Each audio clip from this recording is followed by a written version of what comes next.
I'm joined this morning by Mr. Craig Raath, who's Executive Director at 21st Century, a company that specializes in human resources.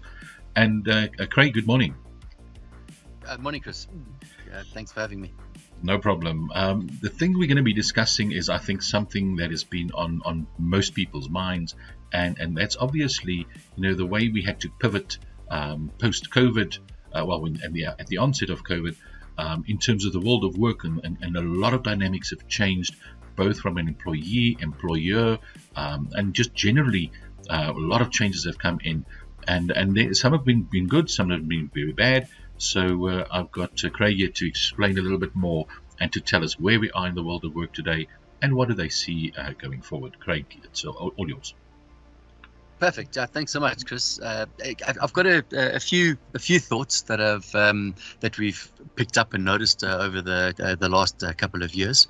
I must just say that our observations have very much got a South African context and flavour to them, and that's an important point, because a lot of the popular media that we're seeing is very US and to a lesser extent European based. So when we talk about things like Great Resignation, it impacts South Africa in a very, very different way to the way we see it landing in the US and first world countries.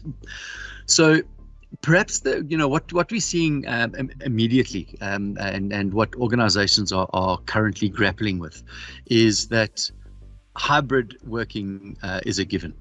There's a big conflict that we're hearing going on out there between leadership and employees, where there's this resistance to get back to work, and leadership is saying in a lot of cases everyone needs to go back to work because managing that the equality in the workplace is actually pretty difficult to do in a hybrid approach, and I think the reasons for that have been unpacked numerous times.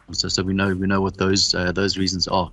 But what we are seeing is that the number of roles in the hybrid that are being offered as hybrid roles has doubled since the end of 2021, and it's become an expectation. We've got to remember that the new generations coming through the workforce have matriculated in a hybrid world. They've qualified in a hybrid world, and the workforce has actually adapted their lives to this remote working. So there's a definite expectation, and to position yourself as an employer of choice, you've got to button down what your hybrid strategy is as one of your fundamental engagement levers that you get to pull. Something else that we're seeing is organizations grappling with individuality, because hybrid doesn't mean the same thing to everyone, right? And people have got different life circumstances. So trying to get that balance right is pretty difficult. And whilst doing that, trying to balance the inclusivity, and that's becoming a big challenge. We've spoken a lot about DE&I in the past, diversity, equity, and inclusion, but DEI and B is becoming more important, and the B stands for that belonging, and trying to create an environment that is truly inclusive, where all employees feel like they belong, and balancing that with the hybrid approach is becoming a challenge. The third thing that we're seeing is employee well-being and psychological safety is most definitely taking center stage, and monitoring and nurturing that wellness is becoming more and more important in organizations.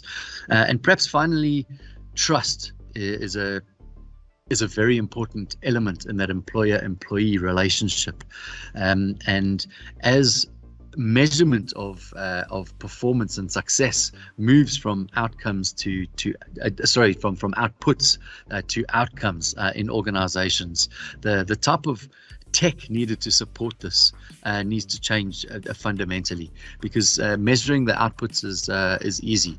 Measuring outcomes, where there's a whole bunch of trust that goes into delivering those outcomes, needs to adapt. So I think we're going to see a change in the type of technology that we use, and I'm not talking Big Brother technology that uses the laptop camera. We're talking about technology that facilitates conversations and makes that ongoing conversation much easier to manage in this hybrid world. Then perhaps a few medium-term observations that we've been making at the moment. We've all heard about the Great Resignation. It's getting a lot of airtime at the moment. And then we sit with on the other hand, with the South African context, where we're sitting with appalling unemployment figures, and those two don't sit comfortably together. But what we are seeing in South Africa is that our Great Resignation is unfortunately happening either at executive level or at key critical skill level. And what we're seeing is that mobility of talent is a problem that's coming down the line, where the world, as it becomes more and more of a global village, is coming to poach our highly talented and skilled executives and specialists, and either encouraging them to emigrate. And we're seeing a lot of the taxpayer base leaving on aeroplanes overseas, or, and this is a trend I think that's going to happen more, or employing South Africans to stay in South Africa in a fully remote world. And what that's going to do is it's going to allow South Africans to semigrate. And that's a trend I think we're going to see snowballing in the years to come. Then I think what hybrid did is really accelerate this gig economy, and I know your audience is going to know exactly what I'm talking about when I talk gig economy. Think Uber with 5 million drivers and not one employment contract. So I think we're going to see a lot of on-demand skills, being able to tap into an employment market. Skills-based hiring, we're going to see increasing, where the focus is going to be a lot more on experience versus potential. We can already see it playing out and having an effect on graduate recruitment in the country. A survey was run a while ago, and I think it was about 75% of South African employers thought that the automation of tasks had been accelerated through COVID. So that's definitely going to have an impact on the type of skills that we need to get through the door. So obviously the impact there is going to sit with the higher education sector, and also with skills-based training in organizations. Obviously the tech's going to need to support that as well. Just as an aside, I read another stat this morning that smartphone connections are set to double in Africa by 2025. I think we're still lagging in internet adoption, but I think that's more a factor of infrastructure and affordability than readiness to adopt the tech side of things. And then perhaps in the longer term, what we're seeing is that broader factors are going to influence organizations a lot more. Whereas in the past, employee value propositions and what leadership were measured on were all internal factors, bottom line, profit-driven measurements for leadership, and what we can do to employees as part of an employee value proposition.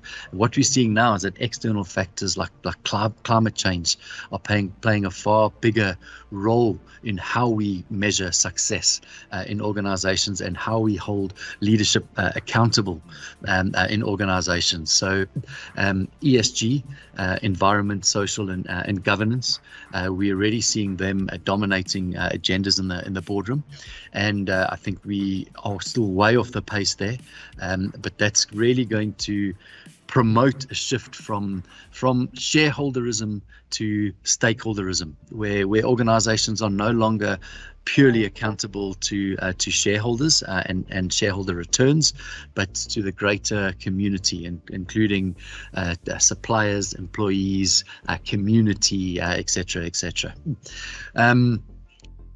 We're definitely going to see the adoption of tech in organizations, and we're moving into an area of not just rapid change, but accelerated change. And from a human capital point of view, we've got a lot of work to do to keep up with that change. South Africa is quite a unique environment where our labor market and tech adoption is very different to some parts in the world, and we need to protect those jobs. If you just think, when you go and fill up your car with petrol, there's always a friendly face there to do it for you. Travel to the developed world, there's none of that. Everything's done on your own. So there's certain jobs, mining sector as an example, where we need to protect that labor force. But be that as it may, tech is coming. And then, Chris, what we're seeing is that organizations are all evolving into tech companies. Just think digital platforms, think AI applications, think robotics, Internet of Things, and what that's going to ensure is that the employability of candidates is going to depend on how quickly they can adapt and become proficient in all of these new digital technologies. So that is obviously going to have an effect on the workplace of the future, where we need a massive reskilling, either on the job, at school or at tertiary institutions, to ensure that we've got a workforce that can adapt to the next step, and this next step is closer than we think. I'm sure a lot of people at this conference understand that, but there's a lot of HR folk out there we deal with where this is a million miles from their strategic planning. And that's really sort of in a nutshell what we're seeing out there in the market, Chris. Right, Craig, thank you very much. That was absolutely fascinating. It's, I think, yes, change. I think you've nailed it. Change is here, and it's constant, and it's going to increase, and more and more and more. So it's up to us as individuals to jump onto the bandwagon and get up to speed and stay up to speed. Because if you don't, you're going to be left behind. Simple as that. It's been fascinating. I really want to thank you for your time. And I really look forward to chatting to you guys in the future. Thank you very much. Perfect. Thanks, Chris. Good sharing, Tom. And good luck with the conference. Very exciting stuff. 100%. Thank you very much. Take care.